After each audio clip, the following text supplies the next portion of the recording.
on the sliding fence that way. Face that way. Yes. Okay. So Ben, your argument was predicated entirely on Hamas. But thousands of Palestinians, including hundreds of minors and children, are being held hostage by Israel without any charge, with well-documentation of abuses, including sexual abuse, which Israel's own human rights organizations have reported. Hamas did not exist for decades after Israel's creation, and they're not in the West Bank. So, if you're going to be arguing about Hamas, how can we ignore that over 200 Palestinians have been killed, including over 40 children, making it the deadliest year for Palestinians in the West Bank before October 7th, that does not even include the killings happening now, just in 2023. So what justification do you have for that if Israel intends to, quote-unquote, go after Hamas, is killing many people, especially children, under the justification of Hamas? So what justification do you have of them targeting the West Bank, even if we were to buy anything you said, which honestly I'm questioning? Sure.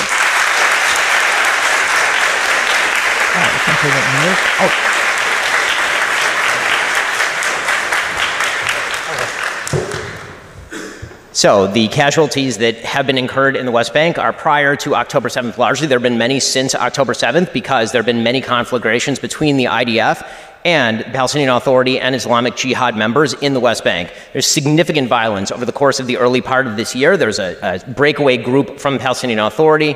It's called the Lions. The Lions were a small terrorist cell, the Lions Den. They were committing acts of terror in places ranging from Jerusalem to areas of the West Bank. And the IDF was going in and making operational decisions to kill many terrorists in these areas. There are many areas in the West Bank that have been particularly infiltrated by terrorism. That the city of Jenin would be probably the example of the place that has been most infiltrated by terror groups. It's unfortunate, but Hamas is not the only terror group in the region. Palestinian Islamic Jihad is an excellent example of another terrorist group that has wide presence in the West Bank, more so actually than Hamas. There's a Palestinian Islamic Jihad rocket, obviously, that fell on that Gaza hospital. The entire world then tried to blame on Israel. Okay, I'm allowed to respond, right? Okay. So if your entire argument, once again, is predicated on terror groups, what response do you have about the Great March of Return, which is a very well-documented incident where peacefully Palestinian civilians just marched to their own land that they have a right to go and return to, but they were killed, shot at, and murdered in cold blood?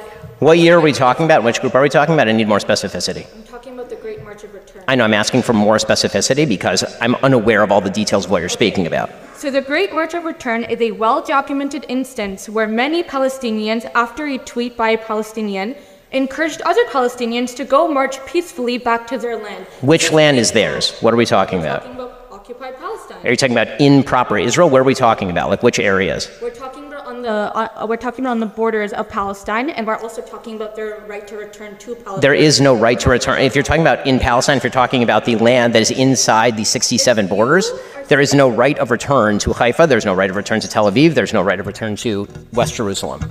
So you have to remember that there are many, many, many elders who are older than the state of Israel. You have to remember that Palestine is not a Muslim land. You are equating this to a religious conflict. It's not. When Palestine, before it was occupied, you had Jews, Christians, and Muslims peacefully coexisting.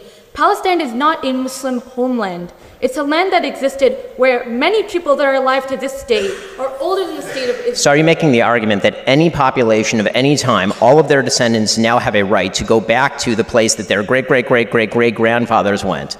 Not great-great-great-grandfather. We have grandmothers. Okay, grandmothers, grandfathers. Is that the idea that you can walk across the lines of any sovereign state and simply claim the place that you said that you had, even though you never established property rights, and say the Jordanian West Bank, or you abandon this place in Haifa? So your claim is that right now people get to walk across the border of a sovereign nation and simply set up shop in Haifa? This is your claim? So so even if we were to buy what you're saying, which is obviously not true, I encourage you to Google about the Great March of Return, which was a peaceful resistance against the wrongful occupation of Palestine. Even if you were to buy what you were saying... Can you just define wrongful occupation? Which part of Palestine is occupied? You're not answering my question. I mean, I'd like you to answer mine. Terror groups. I gave you an example of peaceful resistance. Yes. I gave you an example where people were wrongfully shot at, including children, and you still can't answer about why that's justified. So, if again, keep talking about Hamas and terror groups, and you gave examples of other terror groups, even though I gave you examples of civilians who marched and were shot at. But even now, a few days ago, you had Palestinian people living in Israel proper, which is occupied Palestine, who are being shot at by farmers in their gardens and in their farms. And those people are being able to get away with shooting them with total impunity. So why is it that That's not true. Many of those people have been arrested. They're all currently sitting in Israeli jail. The settler that just shot at a Palestinian have been arrested. Was not arrested. I encourage you to look into this. I did look into this morning. And can I please get one answer before you leave? Because this is an interesting conversation. Which part of Israel is occupied Palestine? All of Israel? There we go. There we go. There we go. So what you're calling for is the obliteration of the state of Israel, and all of this is just a cover for that. I appreciate your time.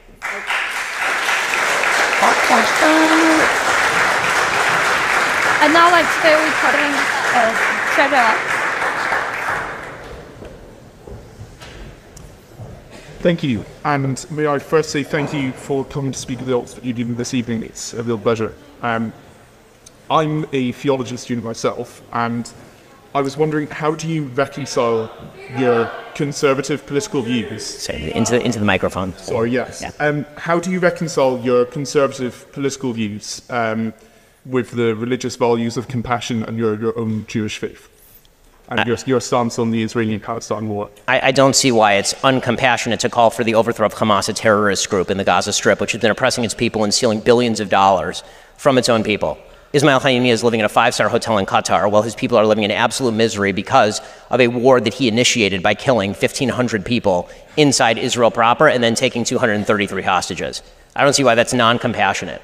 It seems to me that compassion also requires that you obliterate terrorist threats to your own population. Thank you. I'll go to the member you're still here.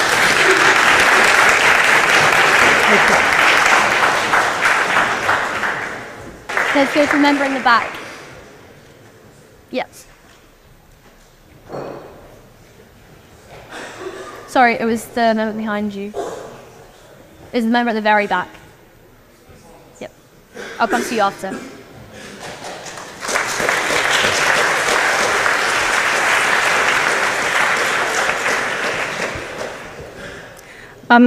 Hi. If Israel is justified in killing civilians because of the acts of terror committed by Hamas, why isn't Hamas justified in doing what it did? Because Israel is keeping 13,000 children. It has tried them in military courts.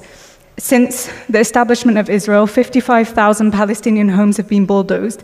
So why isn't Hamas justified in doing what it did if we use your logic? So I'm going to answer your question, then I'm going to ask you a question if you don't mind. Is that all right?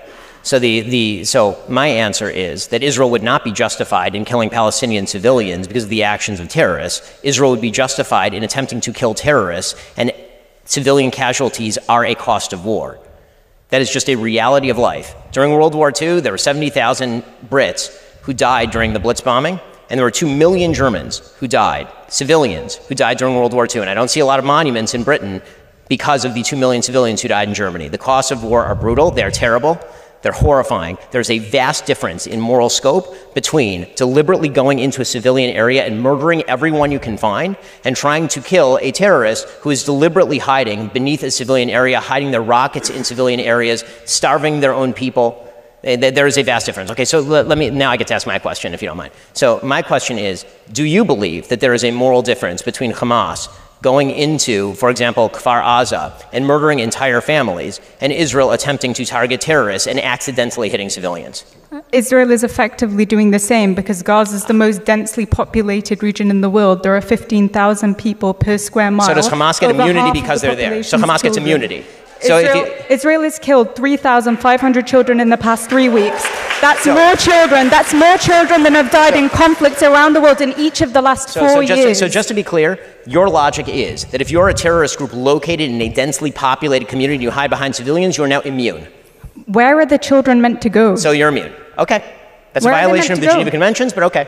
You're now immune. Your logic is that if you're a Hamas terrorist... Sorry, since 2005, 23 out of every 24 conflict deaths have been Palestinian. I don't see any moral equivalency there. It's clearly unjust what the IDF has been doing to the Palestinians, because there's a vast disparity between the number of Palestinians being killed and the number of Israelis. I mean, I would certainly hope that Israel is killing more Hamas This isn't members. a conflict.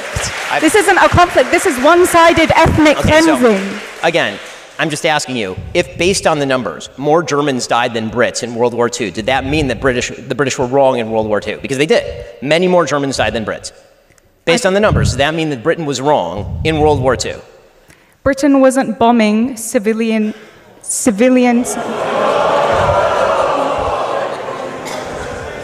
There's a clear difference. You should talk to the people in Dresden, but you can't because they're dead. There's a clear difference. Well, I agree that war is horrible, but this is not a just war. What Israel is doing is not a just war. There is a difference between fighting the Nazis. So it is not a just war. Fighting the Nazis. It is not a just war when you fight a war against people who murder 1,500 of your civilians and take 233 of them, at last count, captive into tunnels. It is not a just war to obliterate them. Please name a just war. Israel's been killing civilians for the past 75 years, and there was no headlines about it, and nobody said that the Palestinians were Israel justified does not purposefully kill retaliating. civilians. Palestinian terrorists do. Israel has not purposefully killed civilians. Are you willing to stand by that statement? If Israel put down its guns tomorrow, there would be a second Holocaust. If the Palestinians put down their guns tomorrow, there would be a Palestinian state.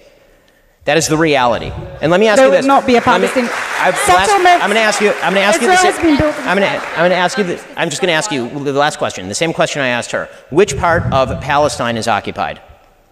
The entirety of Palestine, but there we go. I'm not Thank you calling once for again. the destruction of Jews. I appreciate you expressing your full genocidal intent for the Jewish people living between the rivers. Why is it genocidal to call for a state that is not apartheid? You can have a state where all citizens have equal rights, Jews and Muslims. I'm sure that's going to go amazingly under the same people who are governing the Gaza Strip, where currently zero Jews live. In the time, can we move on to the next question, please?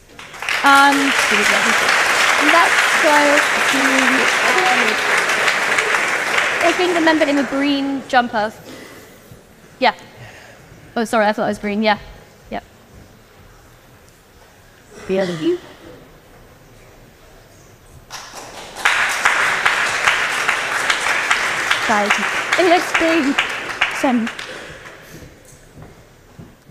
Ben, it's an absolute displeasure to see me standing. Well, it's absolute. I will get to my question, however. Thank you for coming anyway. My displeasure. Now, I'll repeat the question that I sought to ask you. You have recently been discussing a lot about the history of the occupation of Palestine. I will call it that. I know you will oppose that, but I will call it that. The occupation of Palestine. The whole thing, right? Just to be clear? The entirety of Palestine. Thank you. You may accuse me of genocide if you wish. That is not my position. Sure. And I will, but go ahead. Anyway, so the point about the occupation of Palestine, you have released multiple videos. You have essentially made yourself the cheerleader of Israel in a lot of sort of Western media spaces. So I watched some of your videos about the conflict, and I found a number of inaccuracies. First of all, you describe in 1920, you refer to Jordan as part of Palestine historically. That has never been the case. There has never been a state of Jordan. British Mandate Palestine, yes. That is still not the case. Jordan has never been part or considered part of Palestine. The only time that Jordan has been considered adjacent to Palestine is part of sort of biblical mythology where Transjordan was a reason. That's wildly inaccurate. The British mandate had a mandate over all of Palestine, and then they separated off Transjordan and handed it to the Hashemite kingdom of Jordan. You will get your chance to reply. Let me finish. Now, the second point that you have phrased constantly and consistently, and it's quite a popular Zionist talking point, is the fact that the Arabs have rejected peace every time it was offered to them. Now, I would like, of course, there's been multiple times where peace has been offered, so let's discuss some of them. The Peel Commission. The Peel Commission entailed expelling multiple Arab families and multiple Arab communities, largely agrarian, from the land in order to create a Jewish state under a colonial authority. Now, I understand, of course, you are a Zionist, so you believe that's desirable. But for the Palestinian farmers, I can imagine they would not have enjoyed that. Number two, you mention that that after 1948, the Arabs had the chance to negotiate and make peace with Israel. Apart from the fact that in 1956, Israel invaded the Sinai in Egypt, unprovoked, purely due to the fact that President Nasser nationalized the Suez Canal.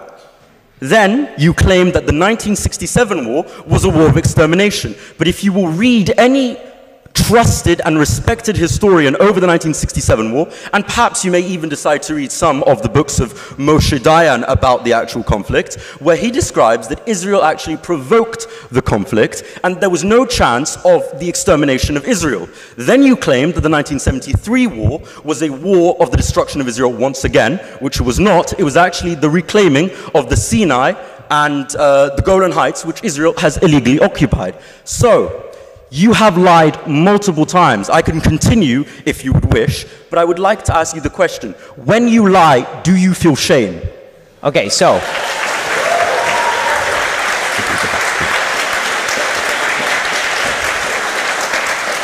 In order for me to feel shame, I would have to be lying as opposed to you just being wrong about all of these things which you are. So let me start from the very beginning of what you said. Let's try to go through the calendar. British Mandate Palestine was ruled by the British. They carved off Transjordan in 1920, and Transjordan was made into Transjordan with the Hashemite kingdom, which, by the way, is not domestic to the actual area of Jordan. So if you're talking about a colonial outpost, Jordan would be it, since the Hashemite kingdom has nothing to do with the actual Palestinian Arabs who are living in Transjordan. Talking about the Peel Commission. If the idea is that there would have to be a separation of populations in order to effectuate a two-state solution, which you deny, then I was right. Of course there was a deal on the table. The Jews accepted it. The Arabs rejected it. So you did not actually undermine my case. In his diary, there should be no deal in the first place. In his diary states. Hold on. I listened to your whole bullshit history for like 5 minutes here. So at least let me respond to it. Your entire claim is that the Arabs did not reject peace, and then in your own disquisition, you admitted that the Arabs rejected the Peel Commission plan, which was a separation between the Jews and the Arabs, which gave an extraordinary amount of land to the Arabs. The Arabs then rejected the peace partition plan proposed by the United Nations in 1947. They then proceeded to reject the Oslo Accords in 93. After that, they rejected the Wye River Accords in 98. They rejected Ehud Barak's very generous offer in 2000. They rejected Olmert's very generous offer in 2008. Every single peace deal that has been proposed by Israel or anyone else has been rejected by the Arabs for a very simple reason, which was the very first question I asked you. You do not accept that there should be a Jewish state anywhere in this region. So as long as that's the case, there's literally nothing to argue about. You cannot simultaneously maintain the position there should not be a Jewish state anywhere in the region and then tell me that I'm wrong when I say that the Arabs will not accept a two-state solution. You yourself say that there should not be a two-state solution. So the first point that I'll firstly address the last point that you made about the Palestine and whether there should be a Jewish state. The point you are making there is you're suggesting that the Arabs will not accept a Jewish state. Well, the reason that the Arabs would not accept the Jewish state is multifaceted. It's complex. Let me finish. So, the reason that it's multifaceted is due to a variety of dynamics. The Zionist movement arrived as a settler colonial project, and it is described as that.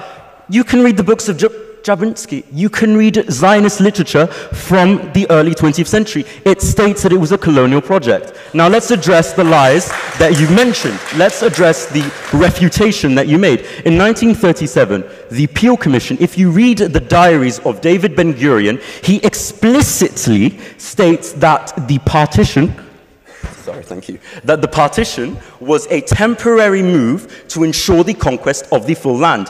In 1948, there had already been an intercommunal civil war in Palestine, which had seen Jewish defense forces versus the Arab forces. There was already a conflict that preceded 1948. To claim that the Arabs simply rejected the UN partition plan is once again ahistorical. You then make... They literally rejected it. How could it be ahistorical if they literally rejected it? If there was a war beforehand, and once again, you just reject fundamentally the existence of the state of Israel, period. When so I attempted to interrupt you, I was told to silence. So I would ask you again, please shut up. My point now, I would like to continue, and you then mention the what was the peace plan you mentioned after? Okay, which one should we do? Should we do the? We finished 1948. What after? Okay, so there was the 2000 peace plan from Ehud Barak. There was the 2008 peace plan from Ehud Olmert. There was the pullout of Israel from Gaza Strip in 2005, handing it over to Hamas. Let's get the next person up now. All right. Thank you very much. Let's go One final note, there can be no two-state solution when literally you will not accept the possibility of a two-state solution. That is the end of the story. There is no further discussion. Can you all hear me? All right, what about now? So we'll get... Okay, I'll speak up. I'll try my best. Hello, Ben. It's good to see you. I've been watching you since 2015. You started my conservative journey, and here we are. I saw, unfortunately, you had to bring some pretty gruesome photos, and I have to say I hope those photos aren't real, and I have my doubts because recently you posted an AI-generated image of a charred infant corpse. No, I didn't. That is a lie. That is untrue. It was not an AI photo. It was not an AI photo. It was distributed by the Israeli government and the Prime Minister of Israel. It was verified by the United States government. That fake community note that said that it was an AI-generated photo was in fact taken down by Twitter because it was a fake community note. That is unfortunately not an AI-generated photo. I wish it were. It was a baby obliterated beyond recognition because it had been burned to death. So is it the word of the IDF in Israel versus the word of No, actually, it's the photo. It's the actual camera footage taken by GoPro cameras by Hamas terrorists as they invaded Israel proper. I don't have to take Israel's word for it. A lot of this stuff was live streamed. So, to what extent, as you're posting to social media, are you willing to make sure the information you're posting is accurate, to not exchange a truth for giving aid to Israel? I'm certainly doing my damn best. I mean, there's a lot of information flowing around. I'm doing my best. On that one for sure, 100%. It is a lie that is an AI-generated photo. That is not true in any way, shape, or form.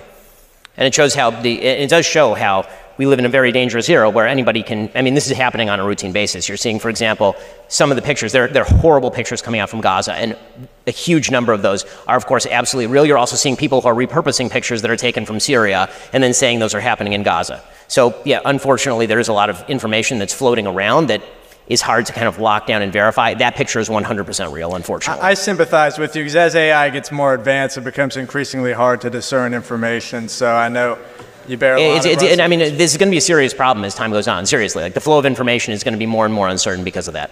That I agree with on a general level. Awesome. Thank you for your time.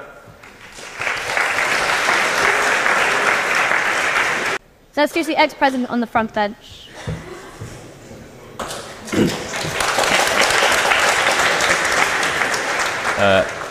Thank you, Ben. I'm not going to ask any questions about Israel-Palestine, but I wanted to ask something about what you touched on in your opening remarks. You said that the reason you feel called to speak out, one of the reasons you feel called to speak out about what's going on in Gaza at the moment, is that you think that it is a question about the West standing up for its values and asserting its identity and knowing what it is. I put to you that perhaps the reason that that is so controversial, and you saw 100,000 people marching in London on Saturday before that, etc., is that the West, or many countries in the West, no longer have a sort of common sense of what they are as nation states and therefore what they should stand for. Do you think that's true? Yes. And what do you think the consequences of that are? I mean, I think the consequence of that is dissolution of the West. I mean, if the West is not going to be muscular in defense of whatever it believes its core values to be, then of course it's going to be overtaken by alternative sets of values. Is it the replacement of the West if it just adopts a new value code? Yes. I mean, if the West is to mean anything other than a location, it's going to have to mean a set of values. And those values traditionally in Britain have meant things like classical liberalism. They've meant things like freedom of religious worship. These are all aspects of the now Anglo-American system that have been adopted across the pond as well. And when those values fall away, what you end up with is a morally relativistic state that cannot stand up for its own values and has no reason to continue. So do you think that collapse of a communal moral code is now inevitable? Not at all.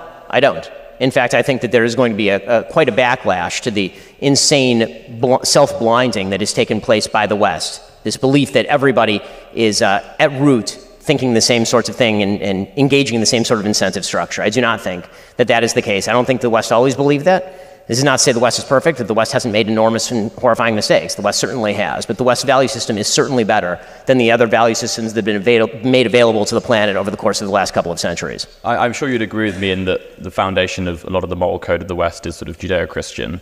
Do you think that mass secularization post the Second World War, at least in the United Kingdom, it's been much more delayed in the United States? Yes, I mean, I think that the religious Judeo-Christian values that have been brought into the secular world by a diverse society, and then sort of secularized in terms of the way they've been embedded in our laws. Yes, I mean, I think a lot of the Enlightenment values that originally had their roots in Judeo-Christian culture, I think those are beginning to wear away. I think that we're suffering from what one author called the cut flower syndrome, that if the idea is that Judeo-Christian values have to undergird a system of Western liberalism where there has to be a common agreement in terms of the things that we hold dear and the kind of good that we hold as the highest good, in order for there to be room to stick and move within that good, and toleration of minorities and the marginalized within that same framework. It has to be an agreed upon framework.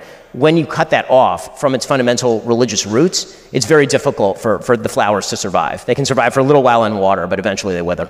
So if you don't think, can I have one more question very quickly? Fine. Thank you. If you don't think then that the loss of a common moral code is inevitable, do you therefore think you'll see massive, rapid desecularization of the West? I think that you will see that. I do think that you're going to see people seeking community. I think that we've seen extraordinary isolation of people, atomization of people. This is particularly true during COVID, and I think people are seeking a sense of community. I think, unfortunately, many people are seeking community in political movements, which is quite dangerous. Atomized individuals tend to band together in revolutionary movements, but I think the substitute for that would be to re-engage with a lot of the local and important institutions that used to provide the foundation for a happy life for people, and those traditionally were family, church, synagogue, mosque. I mean, those would be the things that people engage in. Thank you.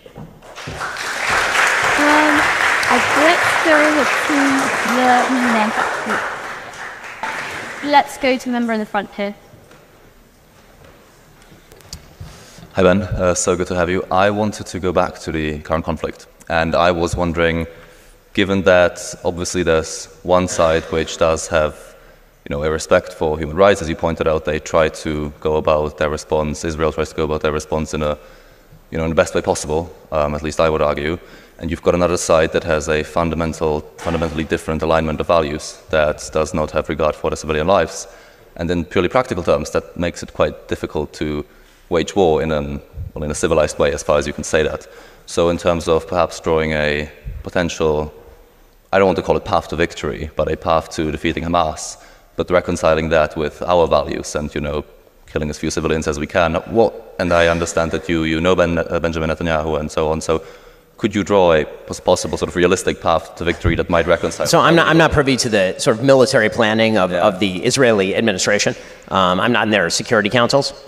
What I will say is that any position that Israel takes that does not end with Hamas off the board is going to be extraordinarily dangerous for the future of the state of Israel. So that is the end goal. Everybody understands that to be the end goal. It's dangerous not only because Hamas has proved itself to be significantly more dangerous than everybody assessed Hamas to be, but also because that leads to a perception of Israeli military weakness and inability to protect its own citizens that leads other groups, including in the West Bank and also in the northern border by Hezbollah, to get involved. And that's incredibly, incredibly dangerous. So is there a best of all possible worlds? Yeah, the best of all possible worlds is for Hamas to surrender, as I think everybody of good heart should agree at this point. If you don't agree that Hamas should surrender, I doubt why. I have some serious questions about why. That again, very difficult for me to find any reason other than Jew hatred why you wouldn't want Hamas to, even for the sake of Palestinians, why you wouldn't want Hamas to go.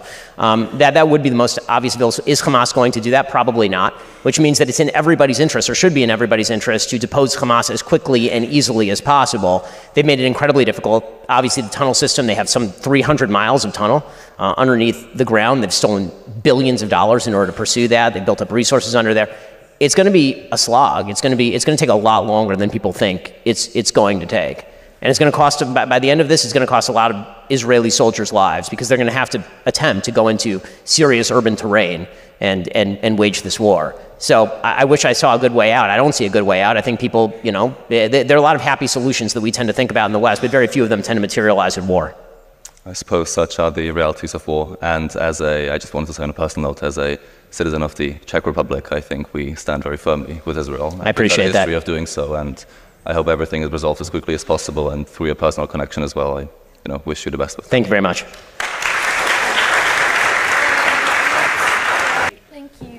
we don't have very long left, so just before we wrap up, I wanted to ask two final questions. One of them is, this didn't come up yet in the interview, but you've been quite vocal in your criticisms of the Black Lives Matter movement, stating that all lives matter. But throughout this interview, you have not equally defended Palestinian lives, the civilian Palestinian lives, in the way that you have Israeli civilian lives. So when it comes to Israel-Palestine, do all lives not matter then? So first off, that's a wild mischaracterization of the position that I've obviously expressed to you. You literally asked me, do I value Palestinian lives the same way I value Jewish lives? And I said, yes, I don't believe that the act of evil in targeting a Jewish child is the same as a military attempting to target a terrorist who's hiding behind a baby.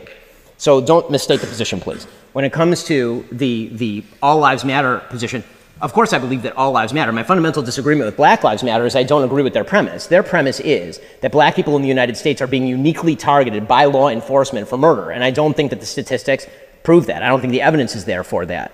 So I don't agree with the fundamental premise of the Black Lives Matter movement. Not that I don't believe that black lives don't matter. Of course black lives matter. They matter exactly the same amount as every other human life. But again, there's I think, a willful attempt to misinterpret my position on some of these issues. Okay, thank you. And one question that we ask all of our guests who come here, if you could leave our members with one thing to think about, what would it be? I mean, I think that tonight, the thing that I would leave with is the same thing that I came in with, which is that there are certain values that are worth protecting. There are certain values that are worth protecting. And one of those values is the value of understanding. The value of understanding clear moral differentiation, which obviously has been completely obscured. I think tonight you've seen some evidence of people obscuring some clear moral differentiation between the targeted burning of babies in their homes in front of their mothers by shoving them in an oven, and people attempting to kill terrorists who are themselves putting civilians in harm's way in violation of the rules of war and the Geneva Conventions. And if you're one of the people who's making this sort of moral equivalence, I ask for you to check your own heart. And if you're one of the people who's watching people make this moral equivalence and being convinced by the supposed complexity of the issue, I ask for you to check your brain. Thank you.